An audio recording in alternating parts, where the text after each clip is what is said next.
Chapter 70. Priya.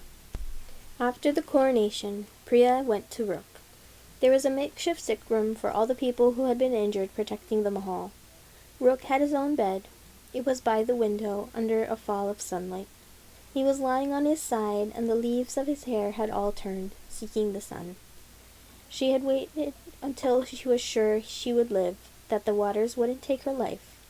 She had waited until she felt like the magic had settled in her blood, steady and strong. To delay any longer would just be cowardice. She didn't want him to know that she was afraid. "Rook," she said, "are you awake?" When he raised his head, the leaves of his hair moved. The spines of wood on his hands shifted, moving with the fine bones of his fingers as he turned his body to look at her. "Priya?" "That's me," she said with a smile. "Is there room for me?" He shuffled over. She sat on the bed beside him. "I want to try something if you'll let me," she said. She cupped his hand between two of her own. "I want to try to help the rot." "I don't want to wear any more beads," he said, resigned. "No," she said, "not that. I want to try something magical. Will you let me try, Rook?" He was silent for a moment. "I'm so tired," said Rook in a small voice. "I know," she said. She rubbed her thumb over his fingers, careful to avoid the broken skin around the green. "I know, Rook." He looked down at her hand on his. Will it hurt?" he asked. "I don't know," she said quietly. "I don't know. But if it does, you tell me and I'll stop." "Okay," he said. He opened his fingers with an audible snap of joints. "Okay," he repeated. "I trust you." Priya tried to project confidence as she held his hand tighter, breathed deep, closed her eyes. All she had was Ashok's words, his memory that the thrice-born had once been able to manipulate the rot. All she had was her own hope that what she could be used for something good. She let the magic rise in her, pour out of her. As she held his hand, she felt the rot within him, a living, magical sentience, the same green life that lived in the forest, in its trees and its earth, and felt it respond to her. Slow, deep breaths. That was what it took to move her magic gently, to bid the rot as she would any other green and living thing. "Do not grow," she told it. "Do not spread." She tried to draw it back, wither it to nothingness. But it had made a place in Rook, hollowed itself a home, and without it he would die. She did what she could, only that. Then she opened her eyes once more and smiled at him. "Priya," he breathed deeply, as if he hadn't breathed fully in a long time. Priya, what did you do?" "You're not going to die," said Priya. "I've made sure you won't die. The rot won't hurt you any more." He looked wildly at his hands, which were still bark-whorled, still strange. "But you can't fix me. I'm not going to change back?" "I can't make you like you were before," Priya said slowly, looking at the roots curling around his ears, the lines of sap like veins that showed through at his throat and in the shaded whites of his eyes. "But you're okay, Rook," she said gently. "You're okay." Rook nodded solemnly. Then his lips trembled, and he placed his forehead against her shoulder and felt the big, racking sobs break out of him. She clambered further onto the bed with him, holding him tight. She pressed her face to his hair, her own eyes wet, and was horribly, brilliantly glad that she hadn't lost him too.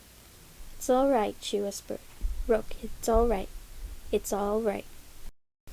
Bhumika was alone, waiting for her, standing at a broken window of the great mahal, staring at the Hirana. She was drinking from a bottle of wine, one of the regent's own stores that had miraculously survived the carnage. "Where's Padma?" Priya asked. "Sleeping," said Bhumika. "Kalida is with her. You think I'd leave my newborn infant alone?" "I was just asking," said Priya. "Besides, you can leave babies alone to sleep, can't you?" Bhumika muttered something unsavory under her breath and nudged the bottle of wine toward Priya. Priya took it and drank. "So, what will you do?" Priya lowered the bottle. "What do you mean?" "I know you want to leave, Priya." Priya swallowed, stared out at the Hirana, broken but standing, a light flickering upon the Treveni where some of the once-born remained. I never said that. You didn't have to, Priya. When Priya remained quiet, Bhumika said, all I ask is that you don't simply go. Talk to me. There's so much I need you for here. Unrest, trying to ensure that the rebels and our own people don't tear out one another's throats. The threat of Parijatvipa at our borders. The need for allies to trade with. That is a lot, isn't it? Priya sighed and rolled her shoulders, straightening her spine. I'd like to help keep us safe, though I don't think Jivan would be happy about that. He wasn't well pleased when I cracked a soldier's head with a branch. He'd cope, Bhumika said dryly. As for the rest, the truth is, I'm not a politician, said Priya. I'm not a warrior. I'm not even a maidservant anymore. I am... She thought of the feel of Ahiranya unfurling in her mind, of power in her blood, of what it meant to be touched by spirits, to be a temple child, a keeper of faith, to be elemental. Bhumika was still watching her. Not very much at all, finished Priya. I'm not very much at all. You're an elder now. Come on, we both know you're the only true elder here. Bhumika shook her head. That's not true, Priya, she said. Maybe you'll see that one day. I do want to leave, Priya admitted. I suppose I always want to do the wrong thing. But I promise you I won't go. I won't leave you to suffer dealing with this work alone. Bhumika shook her head. That isn't what I want. What do you want, then? Tell me what you want to do, Bhumika said. That's all I want to know. She wanted to sink beneath the waters again. She wanted Ashok to be alive. She wanted Malini. She wanted the woman who had held the knife to her heart. She wanted only things that would destroy her, and what good would that do anyone? So many things, said Priya finally. They don't matter. Bhumika waited, then drew the bottle toward herself. This is a very fine Saketan vintage, Bhumika said, looking down at the bottle. Vikram was fond of good wine. Once I arranged for a cask to be brought from the Sonali stores, an old vintage beloved by my uncle. He didn't even touch it. And yet sometimes I thought he valued me. She raised her hand. Do you love her more than your own family? Of course Bhumika knew. Priya had never been good at hiding her feelings. We're not a very good family, Priya said. We never have been. But she isn't very good either.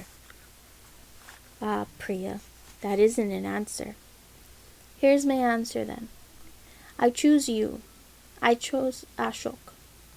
Her voice broke a little. She swallowed. I choose Ahiranya first. I have to. It lives inside me. One day you'll leave, said Bhumika. I know you will. But I need you to make me a promise you won't break. Bhumika turned to look at her. Make an ally of her, she said. A sweetheart if you like, but an ally. If you cannot do that, if she will be a threat to our country, then I need you to remove her. Do you understand? Silence. You want me to kill her, Priya said. I want you to use your closeness to her, if Ahiranya requires it, Bhumika said calmly. I want to remember always where your loyalties lie. Here. Yes, Priya. Here. Priya shook her head. You think strangely, she said. I think like a ruler, Bhumika said, resignation in her tone. I have to now. I may never seek her out. I may... Priya shrugged, helpless beneath the weight of want and duty both. She may not want anything to do with me, but if I go to her, if she does... You shouldn't lie to yourself, Bhumika said gently. Believe me, it does no good. Priya nodded, pressed her knuckles lightly to her ribs where Malini's knife had touched her. You're right, Priya admitted. I will go to her, but not right now. Perhaps not for a very long time. And if I do, if she will see me, if she... Priya paused, swallowed, said carefully, I won't forget where my loyalties lie. Thank you, said Bhumika. She touched her shoulder to Priya's. More wine? Absolutely. Priya drank one deep swig and lowered the bottle again. I meant it when I said I'm no politician and no warrior. I know that, Pri. But there's something I can do, she said. Something useful. Something good. What is that? Bhumika asked. Priya looked out at the Hirana again. She thought of how long she had kneeled on the bed with Rook. Rook crying, devastated, and full of hope. She and Bhumika were finally the cure they were always intended to be. The destiny they deserved lay inside them, belonged to them alone. A cure.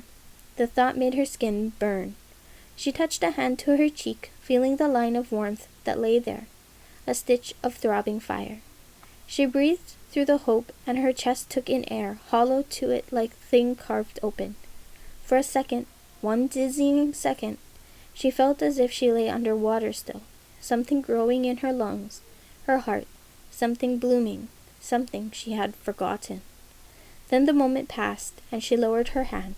She was Priya again, and she knew what she needed to do. The rot, she said. I'm going to destroy the rot.